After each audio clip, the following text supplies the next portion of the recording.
I was standing barefoot on the reclaimed pine floors of my own kitchen, a half-unwrapped crate of my late mother's ceramic mixing bowls at my elbow. When a call from a number I almost ignored split my life into before and after. The woman on the other end was someone I'd met exactly twice. Margaret Chen, the widow who had sold us the farmhouse. She'd been elegant and soft-spoken at the closing, her silver hair pinned back with a clip that looked like it had come from a museum gift shop. She'd pressed the keys into my palm and told me the house had been good to her for 38 years. That it would be good to me too. That houses know when they're being loved by the right people. I'd believed her completely. I think back now and realize I wanted to believe her because I wanted to believe I was the right person for something. Finally. "Alina," she said, and her voice was different than I remembered it, tighter. The careful voice of someone choosing words the way you choose steps across ice. "I need you to listen to me very carefully. I found something. Something I didn't know was still active when I left. I need you to come to my apartment. Do not tell your husband. Do not bring anyone. Come alone." I felt my hand tighten around the edge of the counter, the wood grain pressing into my palm. "Mrs. Chen, what is this about? Is something wrong with the house?" A pause. The kind that holds more weight than any answer.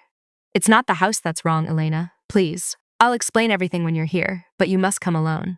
She gave me an address, a small apartment complex 2 towns over where she'd relocated after the sale, and hung up before I could ask anything else. I set the phone down on the butcher block island and noticed that my hand was trembling. A fine vibration I couldn't will away no matter how deeply I breathed. Through the wide arched doorway that led from the kitchen to what we'd already started calling the gathering room, I could see my husband Daniel standing on a ladder, wrestling with a light fixture he'd been determined to replace himself. His older sister Celia stood below him, one hand on the ladder to steady it, the other holding a glass of white wine she'd poured from the bottle she'd brought over without asking. The way she brought everything, assuming welcome, assuming access, assuming she belonged at the center of every room she entered. "Higher on the left," she said, and her voice carried that particular blend of authority and warmth that always made my shoulders tighten. "No, Daniel, your other left, honestly." He laughed, the same easy laugh that had drawn me to him 6 years ago at a mutual friend's rooftop party, back when I was 36, and beginning to think I'd missed my window for the kind of love that shows up without warning. He'd been charming then, self-deprecating, a little lost in a way that made me want to help him find his footing. I hadn't known yet that some men stay lost on purpose, because being found means being accountable. "Everything okay?" Daniel called out, catching me watching them. He smiled at me from the ladder, that same disarming smile I'd once described to my best friend as the kind of smile that makes you forget to ask hard questions. "Fine," I said. "Just the insurance company. I need to run out and sign something. They said it's time sensitive." The lie came out so smoothly I almost believed it myself. And maybe that should have frightened me more than it did. How easily I'd already started partitioning off parts of my life into rooms Daniel wasn't allowed to enter. Or maybe some part of me had been doing that for years. Quietly and without admitting it, stacking small doubts in a corner of my mind the way you stack boxes you plan to sort through someday when you're ready. Celia turned and looked at me, her eyes doing that thing they always did, scanning, assessing, finding whatever details she could later use to remind me I was an outsider in a family that had been weaving its own private language since before I arrived. "Insurance on a Saturday afternoon? That seems unusual. They're open until 4, I said, already reaching for my keys. "I'll be back in an hour." I walked out to my car, a 10-year-old Subaru that had belonged to my mother before she died, and sat behind the wheel with the engine off for a full 2 minutes, staring at the farmhouse through the windshield. It was beautiful, everything I'd ever wanted. Cedar shake siding painted a deep slate blue, a front porch wide enough for a swing, original exposed beams in the living room ceiling, and a kitchen garden plot I'd already started planning in a notebook I kept in my nightstand drawer. I had put down 60% of the purchase price myself. Money my mother had left me after 35 years as a public librarian who invested quietly and lived frugally, and never once let me know how much she'd managed to save until the estate lawyer read her will out loud in a conference room that smelled like old coffee and paper. "She wanted you to have a home," the lawyer had said, and I'd cried so hard I couldn't speak. Daniel had come with me to every showing, every inspection, every meeting with the mortgage broker. He'd held my hand through all of it. He'd told me he loved the house as much as I did. He'd told me he couldn't wait to build a life there with me. And now a widow I barely knew was telling me not to trust him. I turned the key and pulled out of the gravel driveway, watching the farmhouse shrink in the rearview mirror until it was just a blue shape against the October trees. And I remember thinking that whatever waited for me at Margaret Chen's apartment, I had already crossed some invisible line.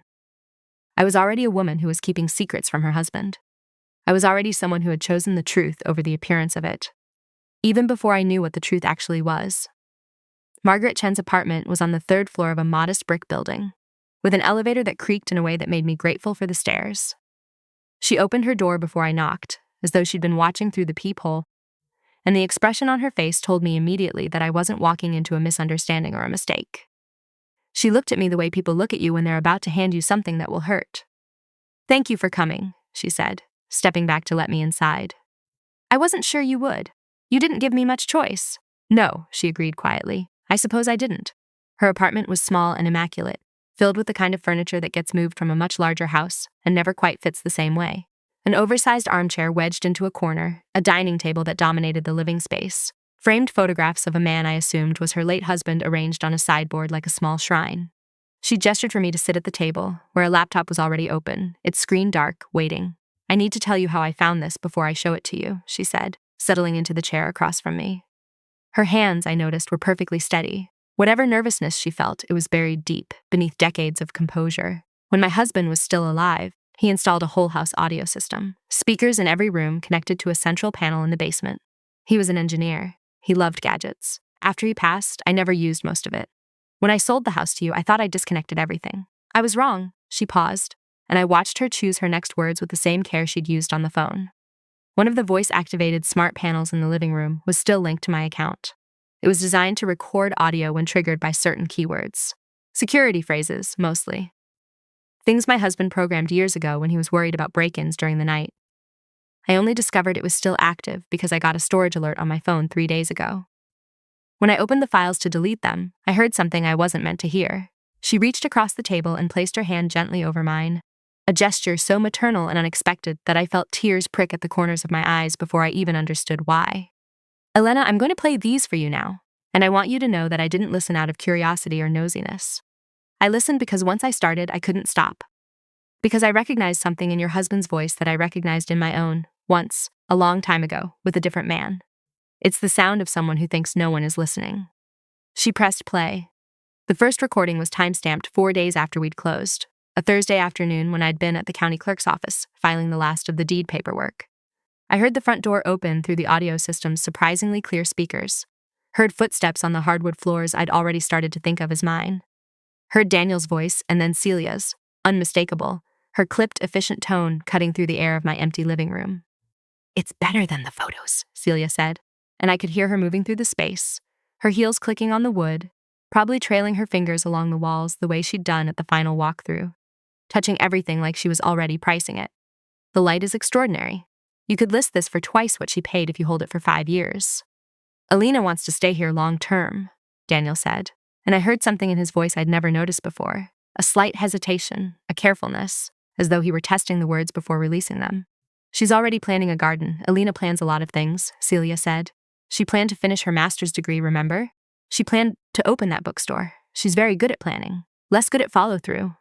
"That's useful, Daniel. Don't look at me like that. I'm not being cruel. I'm being practical. Someone in this family has to be." I sat frozen at Margaret Chen's kitchen table, my hands pressed flat against my thighs, and I listened to my sister-in-law describe me the way you'd describe a piece of furniture that didn't quite fit the room, something to be worked around, something that could be managed with the right strategy. Daniel didn't defend me. He didn't push back. He just said quietly, almost to himself, "She put most of the money down." "Exactly," Celia said, and I could hear the smile in her voice without seeing her face, "which means her name is on the deed as the primary. But that's why we're doing this now, before things get more complicated. The equity access line I told you about, the one Greg at the bank has been setting up. Once it's structured properly, you'll both sign. She'll think it's standard post-closing paperwork. A home equity buffer for renovations. Everyone does it. And once it's in place, we have options." Options. The word hung in the air of that recording, the way smoke hangs in a room after a candle's been blown out, invisible but impossible to ignore. "What kind of options?" Daniel asked, and I heard it then, the thing Margaret Chen had heard too. The sound of a man who already knew the answer but needed to hear it spoken aloud so he could pretend later that it hadn't been his idea. "Consolidation options," Celia said. "The debts from before you met her. The ones Mother still doesn't know about. The ones I've been covering for 3 years while you played house with a woman who thinks you're a stable, reliable partner instead of someone who was one missed payment away from bankruptcy when she met you." I felt my stomach drop, a physical sensation, like missing the last step on a staircase. Daniel had debts. Debs from before me.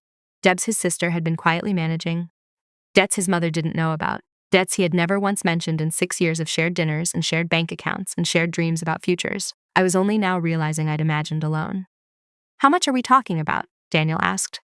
"With the equity line, enough to clear everything and still have a cushion. But you have to handle Elena correctly. She can't get suspicious. She can't start reading the fine print. She can't mention this to anyone who knows anything about property law. You told me she's not that kind of person. You told me she trusts easily." "She does," Daniel said. "She trusts me completely." "Then this should be simple," Celia said. "Don't make it complicated. Don't get guilty. Guilt makes people sloppy. Just be the husband she thinks you are for a few more weeks, and by the time she realizes what she signed, it'll be too late for her to undo it without a legal fight she can't afford. And honestly, Daniel, given everything I've done to keep you afloat, I think I'm entitled to a little return on that investment. This house is going to appreciate. I want to be positioned for that." The recording ended. Margaret Chen reached over and closed the laptop, and the silence that followed felt enormous, like the silence after a door slams shut in an empty church. "There are more," she said quietly. 4 more conversations from different days. They get more detailed. She talks about a specific loan product, a HELOC with a shared draw period and a balloon structure. She mentions a notary she knows who won't ask too many questions about whether you're signing voluntarily. She mentions your mother's inheritance as a quote-unquote fortunate accident of timing. Her words, not mine. I sat there, unable to speak, unable to move, unable to do anything except breathe in and out, while the life I thought I'd been building rearranged itself into something unrecognizable around me. "Why are you showing me this?" I finally managed. "You could have just deleted the files. You could have pretended you never heard any of it." Margaret Chen looked at me with an expression I've since learned to recognize. The look of a woman who has survived something and recognizes another woman standing at the beginning of that same long road. "Because 32 years ago," she said, "I married a man who had debts I didn't know about, and his family helped him hide them. And by the time I found out, we had 2 children and a mortgage and a life so tangled together that untangling it took me a decade and cost me more than I can calculate. I didn't have anyone who told me the truth before it was too late. I didn't have recordings. I didn't have evidence. I had suspicions and a husband who told me I was being paranoid, and I believed him because believing him was easier than believing I'd made a mistake that large." She slid a small flash drive across the table toward me. "Everything is on here. Every recording, every date stamp, every transcript I could put together. You have time, Elena. They haven't brought you the paperwork yet. They haven't cornered you into signing. You're not trapped. You're not even close to trapped. But you need to move carefully. You need to protect yourself before they know you're protecting yourself." I picked up the flash drive. It was small and silver, barely heavier than a coin, and it held the complete destruction of my marriage inside it like a bomb wrapped in silk. "I don't know how to thank you," I said. "You don't need to thank me. You need to be smarter than I was. You need to be quieter than they are. And you need to understand that a man who lets his family talk about you, the way that woman talked about you, is not a man who will ever choose you when it matters. He's already made his choice. He made it before you ever saw this house." I drove home along the back roads, the flash drive tucked into the inner pocket of my coat, my hand resting over it at every stop sign like a promise I was making to myself. The October trees were turning gold and rust along the roadside, and the sky was that particular autumn blue that always makes me feel like the world is holding its breath. I thought about my mother. I thought about the library where she'd worked for 3.5 decades, the way she'd come home, smelling like old paper and lemon polish, the way she'd saved every extra dollar in a credit union account I hadn't even known existed until she was gone. She had trusted me to do something meaningful with that money. She had trusted me to build a life that honored the quiet, patient way she'd built hers. And I was about to make sure that trust hadn't been misplaced. When I walked back into the farmhouse that evening, I was a different woman than the one who had left it 2 hours earlier. I didn't feel different yet. I didn't look different. But somewhere beneath my skin, the shift had already happened. I was no longer a wife who trusted her husband by default. I was a woman who was about to learn exactly how far her husband was willing to go, and exactly how much further she was willing to go to stop him. "Insurance all sorted?" Daniel asked, not looking up from the sink where he was rinsing paintbrushes. He'd been working on the trim in the dining room, a project I'd been excited about that morning and now felt like a stage set being dressed for a play I no longer wanted to watch. "All sorted," I said. "They just needed a signature. Bureaucracy." He nodded, satisfied, and I watched him for a moment in the soft kitchen light. This man I'd loved for 6 years, this man whose face I'd woken up next to thousands of times, and I searched his expression for some crack, some sign of the man on the recording. There was nothing. He looked exactly like the person I'd always believed him to be, and that was the most terrifying thing of all. Over the next several days, I did something I had never done in our entire relationship. I started paying attention. not the casual attention of a wife who notices her husband seems tired or distracted or unusually cheerful. The cold, systematic attention of an investigator building a file. I noticed that Celia began showing up nearly every day, sometimes with fabric swatches for curtains we hadn't discussed, sometimes with paint samples for rooms she had no reason to care about, always with the proprietary ease of a woman who had already mentally moved herself into the guest bedroom. I noticed that Daniel deferred to her on everything, not just the small decisions, but the language he used when discussing the future. When we refinance, when we pull equity, when we restructure, words I'd never heard him use before in 6 years, words that sounded like they'd been planted in his vocabulary by someone else. I noticed that the mail, which I'd always handled in our previous apartment, had started being collected by Daniel before I came downstairs in the mornings. He told me he was just trying to be helpful, letting me sleep in while he made coffee, and it was such a small thing, such an unremarkable thing, that I almost didn't register it as significant. But Margaret Chen's words echoed in my head. A man who lets his family talk about you that way has already made his choice. So I started setting my alarm earlier. I started being the one who brought in the envelopes. I started photographing everything before Daniel even knew it had arrived. 5 days after my visit to Margaret Chen, Celia arrived with a leather folder and a smile that was designed to look casual but landed with the precision of a closing argument. "Just some routine post-closing paperwork," she said, setting the folder on the kitchen island while I was chopping vegetables for dinner. "Daniel mentioned you've been stressed about the move, so I offered to help streamline things. It's really just a standard equity access line. Most homeowners open one after closing. Gives you flexibility for renovations and emergencies. Nothing dramatic." She said nothing dramatic, the way you'd say nothing to worry about while handing someone a contract written in a language they don't speak. I dried my hands on a dish towel and looked at the folder, thick and official, a bank's logo embossed on the front cover. "That's thoughtful of you," I said, keeping my voice light, the voice of a woman who had no reason to be suspicious. "Let me look it over tonight when I have a clear head. I like to actually read things before I sign." Celia's smile flickered, just for a fraction of a second, a tiny earthquake beneath the surface of her composure. "Of course, no rush, though the rate lock does expire at the end of the week, so sooner is better." She left shortly after, and I stood alone in the kitchen with the folder in front of me, feeling the weight of it, the density of all that paper, all that fine print, all those clauses designed to be skipped by a woman who trusted her husband too much to read past the first page. That night, after Daniel had gone to sleep, I sat at the kitchen table with my laptop and the folder and a pot of black coffee, and I read every single page. I read the definition section and the draw period terms and the repayment schedule and the acceleration clauses. I read the fine print at the bottom of page after page, the kind of text that's printed in a font so small it feels like a physical effort to decode it. And on page 17, buried in a subsection labeled Joint Access and Authorization, I found what I was looking for.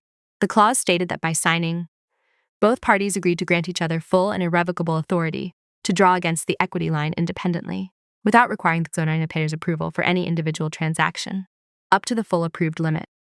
In plain language, if I signed this document, Daniel could drain every dollar of equity from the house my mother's money had bought, without ever asking my permission, without ever notifying me, without ever even having to tell me it had happened, and I would have no legal recourse, because I would have signed the authorization myself.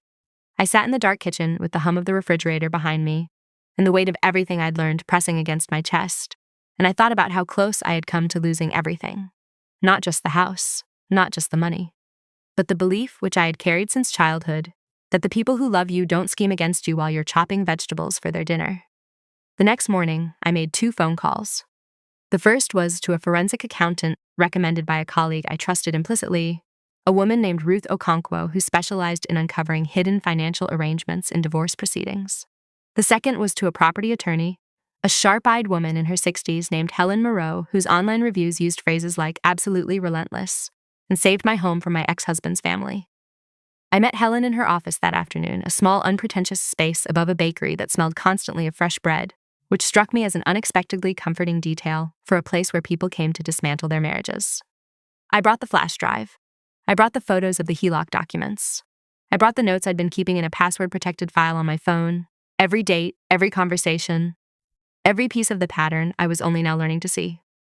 Helen listened to the recordings in silence, her reading glasses perched on the end of her nose, occasionally jotting something on a legal pad in handwriting that looked like it belonged in a historical document.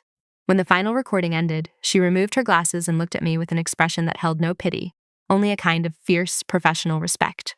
"You've done something remarkable here," she said. Most people in your position don't gather evidence. They confront. They cry. They give the other party time to cover their tracks. You've given me everything I need to protect you before they even know they're being investigated. What can you do? She leaned back in her chair. First, I can file a notice of sole and separate property interest with the county recorder's office, establishing that because the down payment came from your separate inheritance, and the house was purchased in your name as the primary grantee, it is not community property subject to equitable division. Second, I can file a protective order against any encumbrance of the property without your verified, in-person, separately counseled consent. Third, I can send a formal letter to the bank that issued the HELOC paperwork, notifying them that any application bearing your signature is fraudulent if submitted without your attorney present. She paused. Fourth, and this is important, I can work with Ms. Okonkwo to trace your husband's premarital debts and establish a pattern of concealment. If what Celia said on those recordings is true, if she's been covering his debts for years while he presented himself to you as financially stable, that's not just a marriage problem. That's potential fraud. Will any of this tip them off? Helen smiled, a thin, knowing expression that told me she'd been asked this question many times before. Not if we're careful. The protective filings are public record, but no one checks those unless they're already looking for trouble. The bank letter goes directly to their legal department, not to any individual loan officer. And the forensic accounting is entirely confidential. Unless your husband or his sister has a habit of monitoring county recorder filings, they won't know anything has changed until we want them to know. What do you need from me? Keep being who you've been, she said. A woman who's taking her time with paperwork. A wife who's a little slow, a little trusting, a little too busy with the move to prioritize signing things. Don't refuse to sign. Just don't sign yet. Every day you delay is another day we're building a wall around your assets that they don't know exists. I left her office with a folder of my own, copies of every filing she'd promised to submit by the end of the week, and a strange new feeling settling into my chest that took me several hours to identify. It was hope. Not the soft, romantic hope of a woman who believes her husband will change. The hard, practical hope of a woman who has finally taken control of her own story. What followed was a strange, suspended period of time, 2.5 weeks during which I performed the role of my former self, with a precision that sometimes startled me. I kissed Daniel good morning. I asked about his day. I let Celia wander through my house with her tape measure and her paint decks and her comments about resale value and market positioning and long-term appreciation, all the language of someone who viewed my home as an investment vehicle rather than the place I had planned to grow tomatoes and grow old. I asked innocent questions about the HELOC paperwork. Was this standard? Did everyone do this? Was there any rush? Each time, Celia assured me it was routine. Each time, I nodded and said I'd get to it soon. I just wanted to read it carefully. They knew how I was about details, and they accepted it because they believed exactly what they wanted to believe about me. That I was passive, that I was trusting, that I was the kind of woman who signed things without reading them because she believed her husband had her best interests at heart. Meanwhile, Ruth Okonkwo's forensic accounting was unearthing a landscape of debt I had never been allowed to see. Credit cards opened in Daniel's name years before we met, maxed out and settled for fractions of their balances. A personal loan from a finance company with an interest rate that made Ruth raise her eyebrows when she showed me the records. A car repossession in another state, under a previous address I'd never heard him mention. And, at the center of it all, a pattern of payments from Celia's accounts to Daniel's, regular and systematic, covering minimums, keeping creditors at bay, maintaining the illusion of solvency, just long enough for him to find a woman with an inheritance and a dream of homeownership. He was drowning when you met him, Ruth said in one of our phone calls, her voice calm and matter-of-fact, the voice of a woman who had spent decades wading through other people's financial wreckage and no longer found any of it surprising. His sister was the only thing keeping him afloat. And when you came along with the inheritance, she saw an exit strategy, not just for his debts, but for her own investment in keeping him solvent. She wanted a return. The house was the return. What happens now? Now, Ruth said, Helen and I build a case file that makes it impossible for him or his sister to claim they were acting in good faith. And you keep doing what you're doing, buying time, gathering evidence, letting them believe they're still winning. The day of the signing came exactly 3 weeks after my visit to Margaret Chen's apartment. Celia had arranged everything with the efficiency of a woman who had been planning this moment for months. A notary she knew personally who would come to the house. A small celebratory brunch beforehand. Just the three of us, so civilized, so comfortable, so completely confident that the woman across the table was too oblivious to notice the trap closing around her. I dressed carefully that morning, a pale blue linen blouse that had belonged to my mother, and a simple silver necklace she'd given me on my 30th birthday. Armor of a kind, though no one looking at me would have recognized it as such.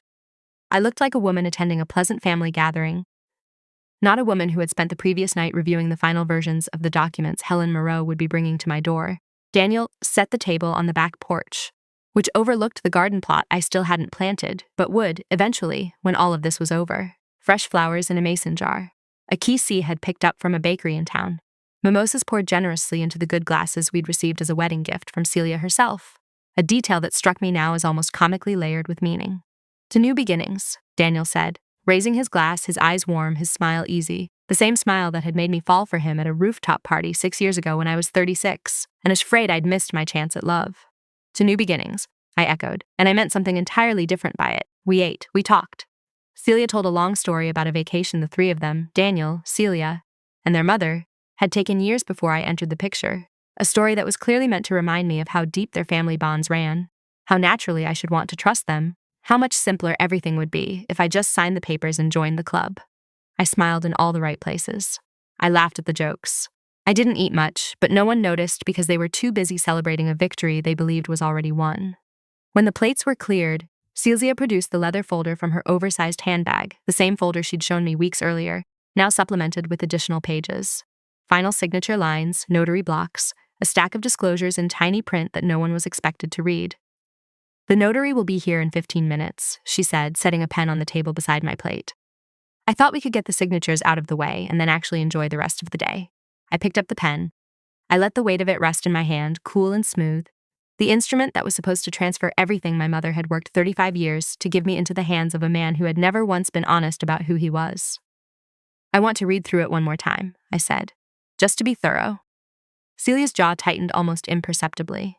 Of course, take your time. I opened the folder and turned the pages slowly, deliberately, the way a woman would who was being careful, thorough, a little anxious about legal documents. I had read every word of these pages 3 nights earlier. I knew exactly what was in them. But I wasn't reading. I was waiting. The doorbell rang at exactly 11 o'clock, which was exactly when Helen Moreau had promised to arrive. Celia looked up, a flicker of confusion crossing her face. The notary isn't supposed to be here for another 10 minutes. I'll get it, I said, setting the pen down on the unsigned documents. I walked through the farmhouse, across the reclaimed pine floors my mother's money had paid for, past the exposed beams and the wide windows and the fireplace I still planned to restore, and I opened the front door to find Helen Moreau standing on the porch in a navy blue suit, a leather briefcase in one hand. Behind her stood Ruth Okonkwo, holding a thick binder I recognized as the forensic accounting report, and behind both of them, a uniformed county sheriff's deputy holding a folded court order. Good morning, Elena, Helen said. Is now a good time? The best possible time, I said, and I stepped aside to let them in. We walked together to the back porch, our footsteps echoing through the house that was about to become fully and legally mine in a way it had never been before. Daniel and Celia looked up as we entered, their expressions shifting in almost perfect synchronization from confusion to alarm, to something that looked very much like dawning horror. What is this? Daniel asked, his voice already half a register higher than normal. Elena, what's going on? I didn't answer. I walked back to my seat at the table and sat down, folding my hands in front of me with a calm that surprised even me. Helen stepped forward and began to speak. Mr. Walker, Ms. Walker, she said, addressing them both with the formal neutrality of a woman who had done this many times before. I am Helen Moreau, counsel for Elena Marchetti. I'm here to serve you with several documents. First, a notice of sole and separate property interest establishing that this residence, having been purchased primarily with Ms. Marchetti's inherited separate funds, is not community property and is not subject to partition or encumbrance without her verified, separately counseled consent.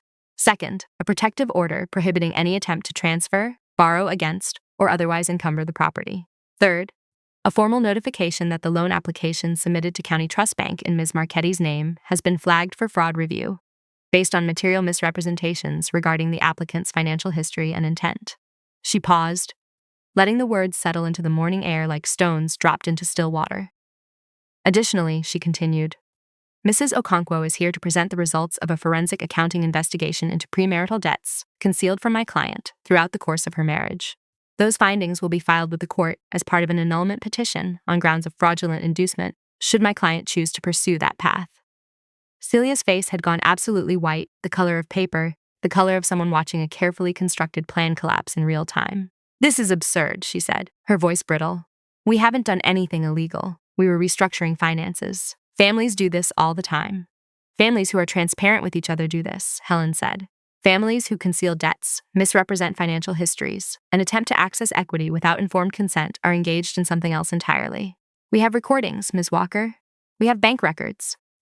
We have a paper trail that extends back years before Ms. Marchetti ever met your brother.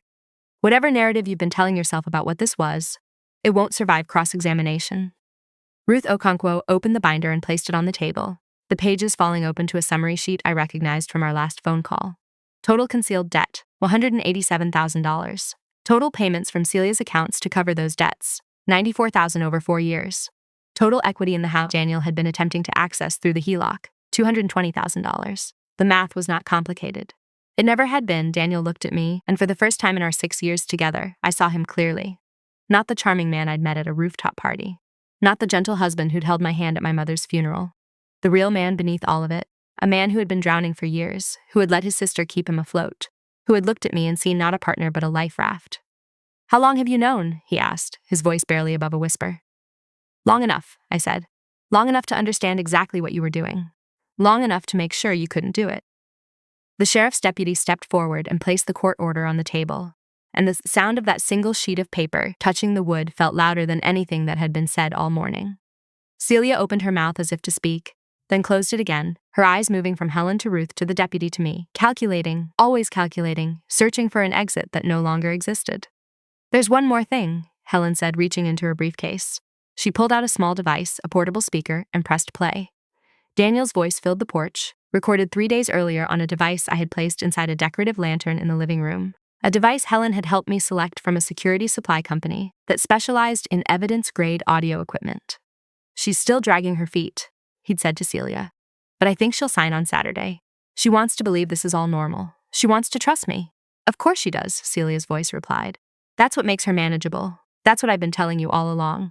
The trust is the tool, Daniel. You just have to be willing to use it." Helen pressed stop.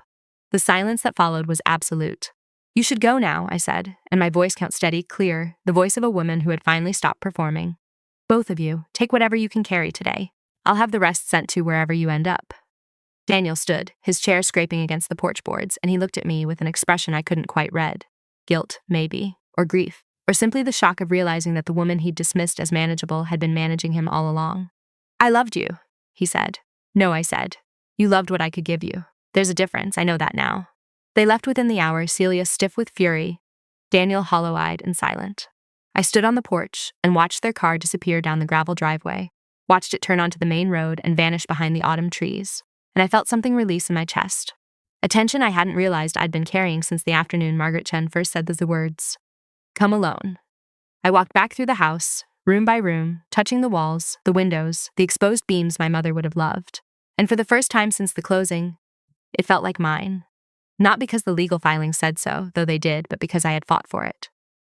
Because I had been smart and quiet and patient and fierce, all the things my mother had been, all the things I had never fully believed I was capable of being. I called Margaret Chen that evening to tell her how it had ended.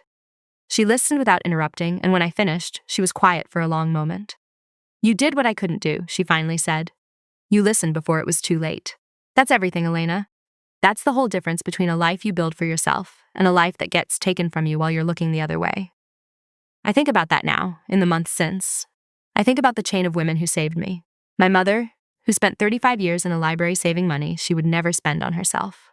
Margaret Chen, who chose to tell me the truth instead of deleting a file and pretending she hadn't heard it. Helen Moreau and Ruth Okonkwo, who believed my story and built a legal fortress around it before my husband ever knew he was under siege. And I think about myself. The version of me who almost signed those papers, who almost trusted, who almost handed over everything because believing the best about someone felt safer than asking hard questions. I don't judge her. She was doing the best she could with what she knew. But I'm not her anymore. I still live in the farmhouse. I planted the garden in the spring, tomatoes and basil, and a row of lavender along the fence line, because my mother loved lavender. I'm opening the bookstore she always wanted me to open, a small shop on Main Street with exposed brick and a reading nook by the window, and a shelf dedicated to her favorite novels. I'm calling it Marguerite's after her, and some mornings I sit on the front porch with my coffee and watch the light move across the yard, and I think about how close I came to losing it all. Not just the house, not just the money, but the quiet, hard-won knowledge that I am capable of saving myself, that I don't need anyone else to protect me, that the safest hands my future has ever been held in are my own. I pinned a question in the comments. If you discovered that someone you loved had been hiding a version of themselves from you for years, not a small secret but a systematic concealment, What would be the line between forgiveness and self-protection for you? I want to know where you draw that line and why. Go to the pinned comment and tell me your honest thoughts. And if this story reminded you of a woman you know, someone who trusted too easily, or gave too much or almost lost something she couldn't afford to lose, stay close to She Chose Herself. Every voice here helps another woman believe that she can choose herself too, even when it's the hardest choice she's ever had to make.